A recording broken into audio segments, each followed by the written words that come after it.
All things do come to an end. It's my time. Hello. This is not iced coffee. I've actually been cutting back on coffee a lot, and that's how I know that things are changing. I've been in a huge chai tea latte kick, and I never thought I would be that kind of person, but I think it's the oat milk that really brings it together, if you must know. I usually drink my coffee black. Anyway, I thought this would be a lovely time to have a sip and yap with you. This is gonna be really kind of podcast style. We're not on motorcycles. It is raining cats and dogs today in Ohio, and I'm living for it. We have not had nearly enough rain this entire year, and it is the perfect, cozy, lovely, nice day. You just wanna stay inside and snuggle up and read a book, which is exactly what I wanna be doing, which is why I'm out here filming a video with you, because YouTube comes first, unfortunately. It is November, early mid-November right now. I live in the continental United States, Ohio to be precise. So we are officially starting to feel the first remnants of winter. It has been in the low 30s, frost at night, and beautiful during the day, if I'm being honest, but it's starting to get a little too cold. And personally, riding motorcycles in the cold is not the end of the world for me. I do have wonderful heated gear I have acquired over the years of my hard lessons and experiences as a solo traveler. But for me personally, it is the destinations that seem to be lacking during the winter months. And if I do want to get out and explore and ride, I'm probably just gonna take a car. So it's getting to the point where the trips are starting to slow down unless I go out of my way to fly to a location, rent a motorcycle, or loan a motorcycle and ride throughout the year to continue to create content for you guys. And if you haven't done so, I would appreciate it if you could go ahead and hit that subscribe button. It's completely free. It does wonders to help out the channel, and it really means the world to me. We're getting so close to 200,000 subscribers. Okay, so this morning I woke up, had my actual cup of coffee, and I was thinking of a few different topics that I wanted to discuss with you guys. Even though I might not be on a motorcycle in these videos, I'm still going to talk all things two wheels with you, and just to get it off my chest with me, because I can talk motorcycles until I'm blue in the face. So I got on my social medias this morning and I said I was answering your comments. A lot of the comments I've been reading on my YouTube channel lately has been a lot of questions. I don't have a blog or anything like that I can refer you guys if you have a lot of similar questions. So I like to go through maybe once a year, sometimes twice a year, and give you guys a little Q&A. So that's kind of what this video is going to be like, questions and answers. So I'm going to go ahead and dive into some of the questions that I saw already. And these questions can be about personal life, motorcycle life, YouTube life, your life, stuff like that. It doesn't really matter. Feel free to ask me anything you want because I'm an open book. This is a good first question and kind of relevant to what I just said. It says, what is the tipping point before you decide, welp, winter is truly here and I put the bikes away? For me personally, it is ice or snow, first of all, and then of course when they start to salt the roads. I will not take my motorcycles out on the roads once they have begun to salt or lay down the brine.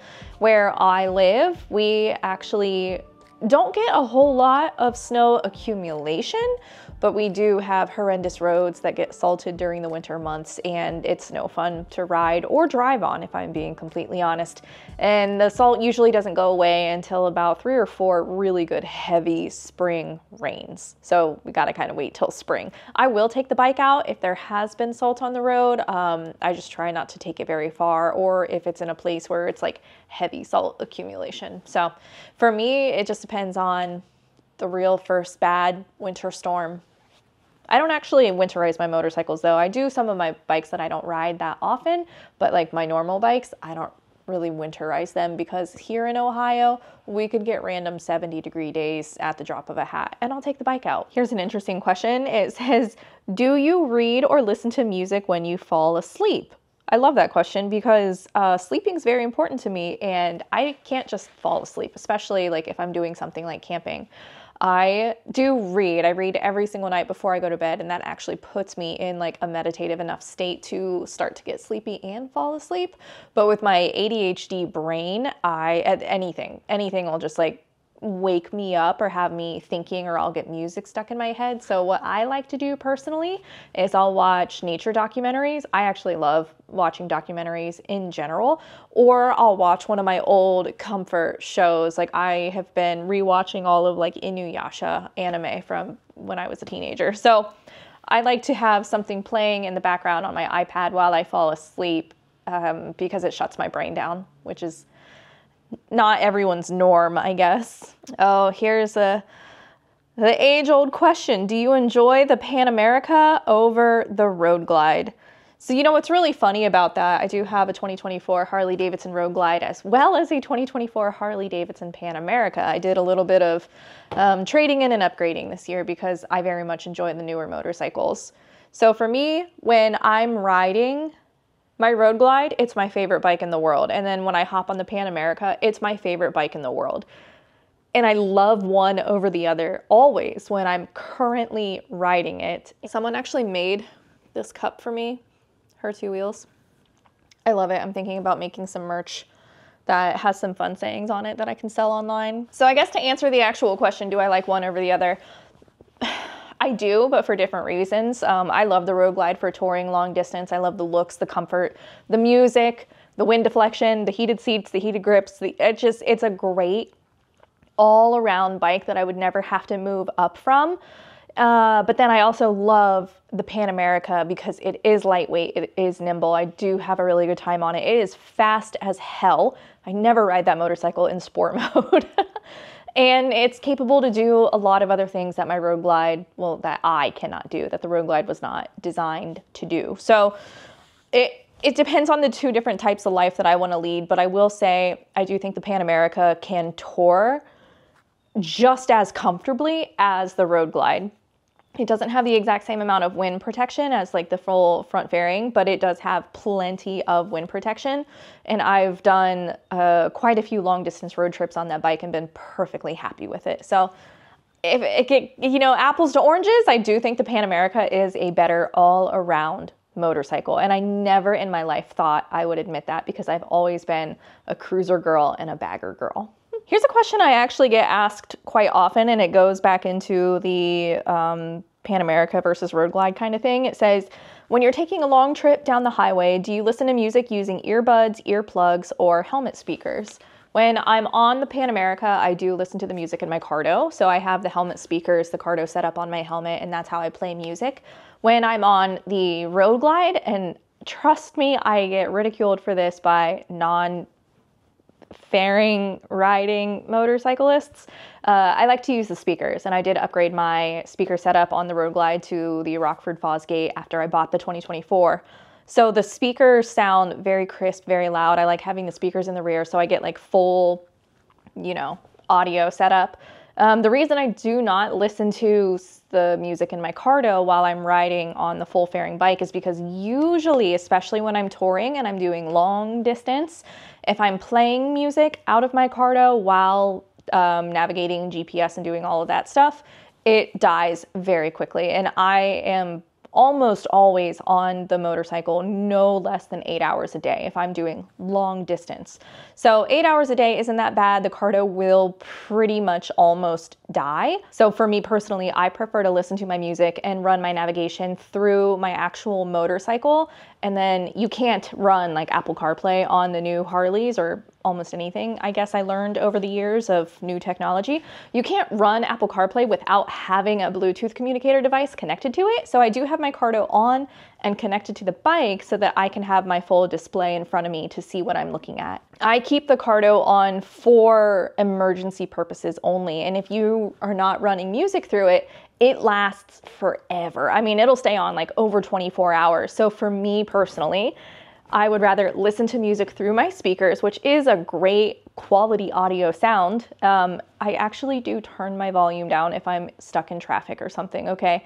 I'm not an asshole. A lot of people seem to think that that goes hand in hand when you play your speakers, or music through your speakers. I'm not an asshole, but I leave the cardo on for emergency purposes. Like if I need to call my husband or somebody or call 911, which I have had to do on the road before. And so I want to make sure that cardo is always on and charged and ready to have access. So that was a very roundabout way of answering that, but it depends on the bike. If I have speakers in the motorcycle, I'm listening to music through the speakers. Here's an interesting one, and something I actually do not talk about with you guys too often because it's different for every single content creator out there. But Mike says, what happened to the money you make from videos? I remember you making a video and being upset on something YouTube did. I think it cut into your income. Love your videos. Thank you, Mike. Nothing happened to the money. YouTube, if you see advertisements on videos, YouTube still pays the content creators for those advertisements. It's the algorithm that keeps changing and my videos that keep not changing, I guess you could say. I will not, I've told you guys a million times, and I see comments of people saying like, you know, my content needs to go back to what it used to be.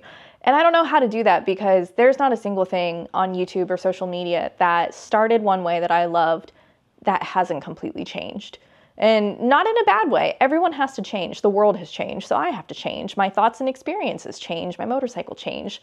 I still make videos every single week about two wheels. I still go camping. I still do moto vlogs. I still hang out with my friends, and I still make videos for you guys. So I'm not sure what you want, obviously. But anyway, the algorithm has changed. A lot of platforms are catering to short form content or shorter attention spans, which I think is hilarious because YouTube has been always long form entertainment for me. I completely replaced television by watching YouTube, and that's how I treat my content with you guys. I try not to ever upload a video that's shorter than 10 minutes. If it's shorter than 10 minutes, it's not worth uploading to me personally. I won't go out of my way and do all the work if it's just like a fast fling, you know? I still make money from YouTube, not nearly as much as I used to when I was obviously getting hundreds of thousands of views on every single video. But once again, I'm not new and exciting anymore, and that is not a reality that I'm going to pursue. I'm not going to completely change my personality and the content that I want to create just to maintain YouTube income. I would rather go get a job than bend over backwards and be a dance monkey for the algorithm so that people get to watch these videos for free. Sorry if that was a little too real, but that's the way it is. I make these videos because I love my life. I love you guys. I love riding motorcycles and sharing my experiences with you. I do not upload YouTube videos because YouTube pays me a lot of money too. So to kind of break that down, what happened to the money? Money I earn from YouTube changes every single month. It all depends on views. That's neither here nor there. You could make $150 one month. You could make $5,000 the next month. It really all depends on how long people are watching your channel. For me personally, the money that I earn from YouTube goes right into a bank account that I set up for Her Two Wheels. And that money always 100% goes back into the channel. That pays for things like my Adobe software. That's $70 a month that I have to pay for so that I can edit and run a business as a content creator. It goes into the camera equipment. It goes into the monthly subscriptions that I pay for to help with other things such as banking, making sure like my business register. It's like YouTube is a business, and every single person that you watch on YouTube that earns money has a business. It's their name, it's their business name, it's something. So it is very expensive to create these videos, even if it is just me sitting in my garage. So the YouTube money that I earn goes right back into the actual channel, as well as all of the Patreon and YouTube membership features.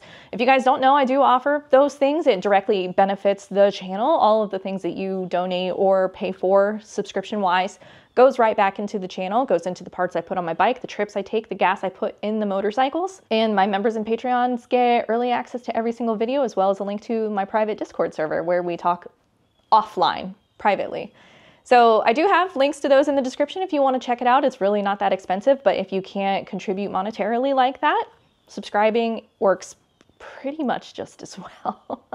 And then on that same subject, like I said, all of the money from YouTube goes back into the channel. So how do I actually pay my bills and stuff?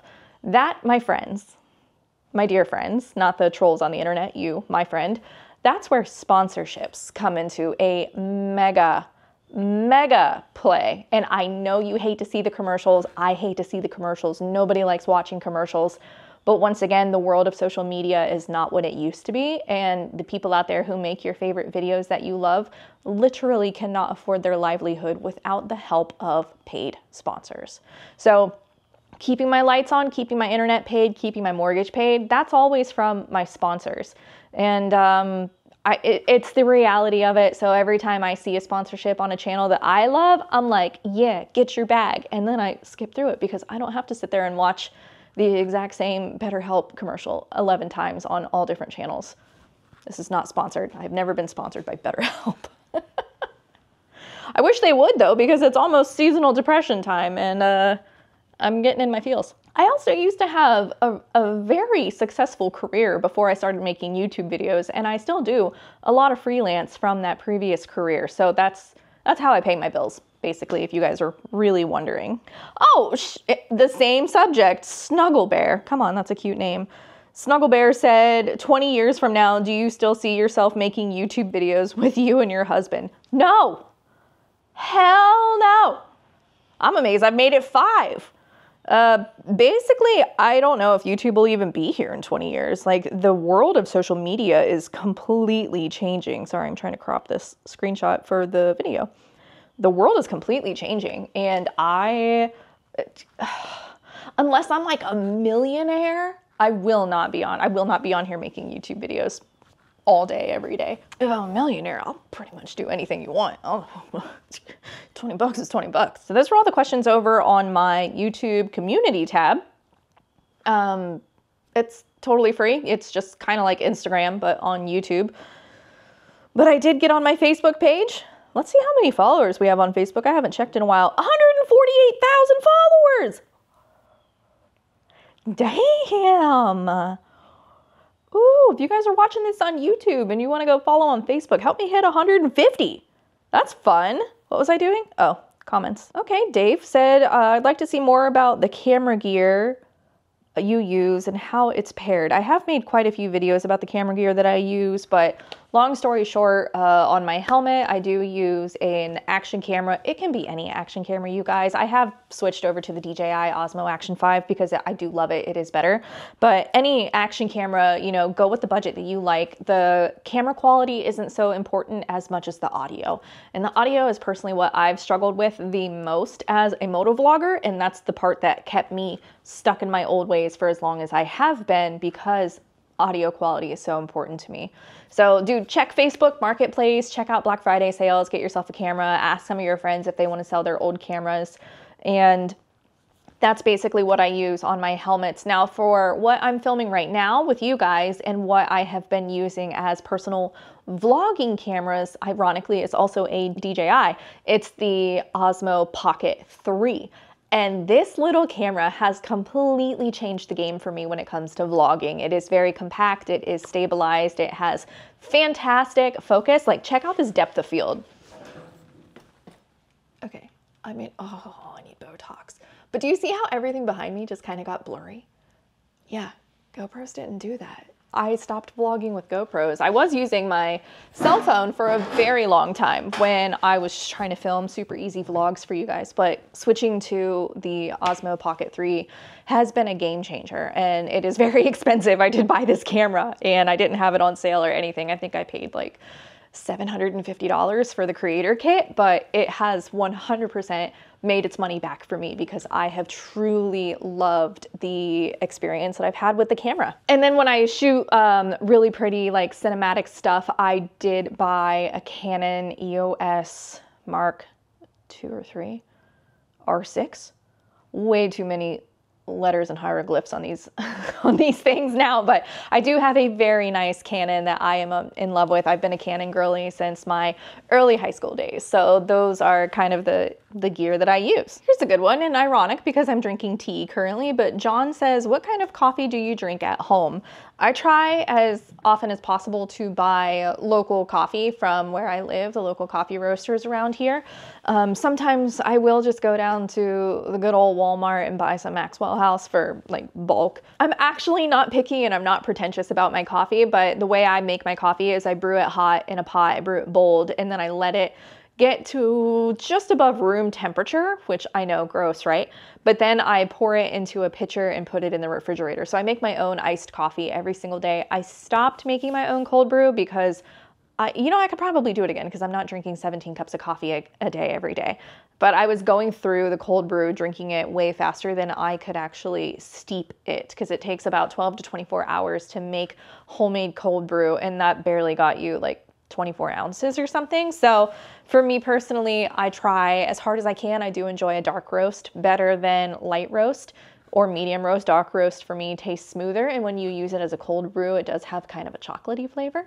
I am very passionate about coffee, even though I'm not particular or picky about it, and I am currently working with a local roaster to try to get some specialty line Her Two Wheels, not branded Her Two Wheels coffee in the future. So leave a comment down below. Let me know if you guys would be interested in actually trying some of the coffee that I take with me on all of my motorcycle trips and that I actually brew here at home, because I'm very excited about that. It is interesting thinking about the whole YouTube thing though, because all things do come to an end, and when it's my time, it's my time. So I'm not super worried about it, and I do not think that's gonna be anytime soon.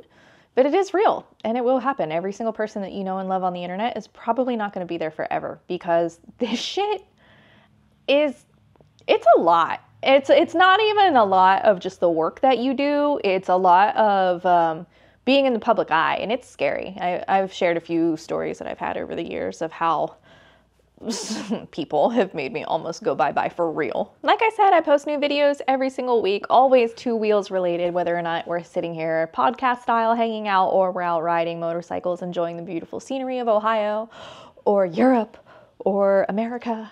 It doesn't matter. I'm looking forward to planning some of the trips that I have going on next year. And I'm just already chomping at the bit.